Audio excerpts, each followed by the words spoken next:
Salut à tous et bienvenue pour un nouvel épisode de Greg Cuisine. Aujourd'hui la fête des pères approche et j'ai une super idée. Attends, laisse-moi deviner, tu vas faire une crème brûlée aux fruits de la passion. Mais comment t'as deviné? Simple, j'ai juste regardé le nom de la vidéo juste avant de cliquer.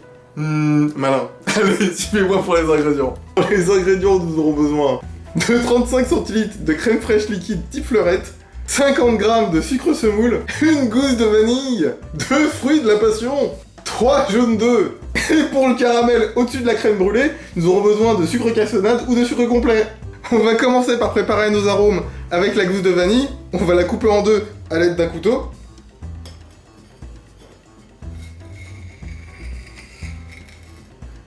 Et à l'aide du plat du couteau, on va récupérer les graines. Comme ceci. On va maintenant découper nos fruits de la passion en deux. Dans une casserole sur feu moyen, mettez la crème fraîche liquide. Ainsi que le sucre. Suivi par la vanille.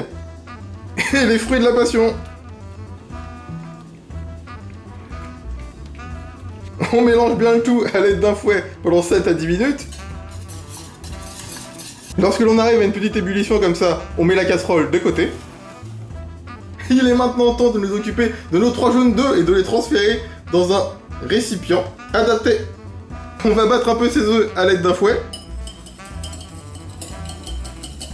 Maintenant que nos œufs sont battus, on va maintenant utiliser une passoire pour verser un peu du liquide et remuer très vite pour éviter que ça nous fasse une omelette. Donc on en met un tout petit peu. Et très rapidement, on mélange. Et on finit de verser le reste de la crème filtrée par la passoire. On va pousser le reste du jus dans notre mélange, que l'on fouette encore une dernière fois. On va maintenant transférer notre préparation dans des ramequins.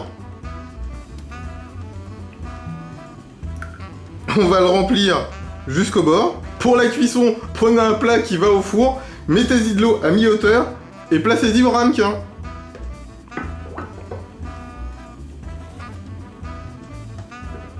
Maintenant, vous n'avez plus qu'à placer ceci dans votre four préchauffé à 180 degrés pendant 45 minutes, voire 1 heure. Et voilà, après 45 minutes au four. Donc là, on voit que le centre bouge un peu de la crème, c'est normal. Donc là, il va falloir faire preuve de patience car il faut mettre ceci dans notre frigo pendant au moins 2 à 3 heures jusqu'à ce que ce soit bien ferme.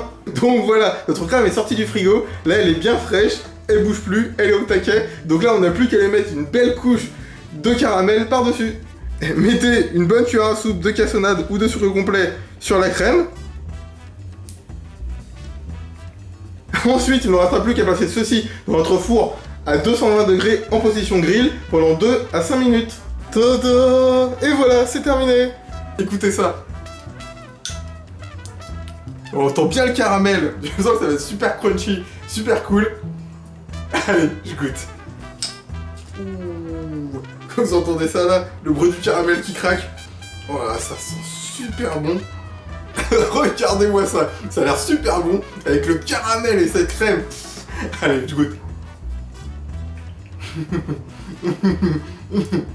C'est trop bon! Le fruit de la passion et la vanille donne vraiment un côté exotique à la crème, plus le caramel qui est au-dessus qui donne du croquant à tout ça, c'est vraiment un pur régal, c'est une pure merveille. Allez, faites-le chez vous, vous allez adorer. Oh, j'en reprends un peu tellement c'est bon. Si vous aimez ce genre de recette un peu exotique comme celle-là, cliquez sur l'image, il y a ma recette de cookies à la vanille et à la noix de coco qui est super sympa. Si vous avez aimé cette vidéo, comme d'habitude, un commentaire, un pouce en l'air, abonnez-vous à ma chaîne et partagez-la. Je vous ai sur les réseaux sociaux, Facebook, Twitter, Instagram, abonnez-vous là-dessus et partagez. Merci d'avoir regardé cette vidéo et comme toujours, gardez le sourire.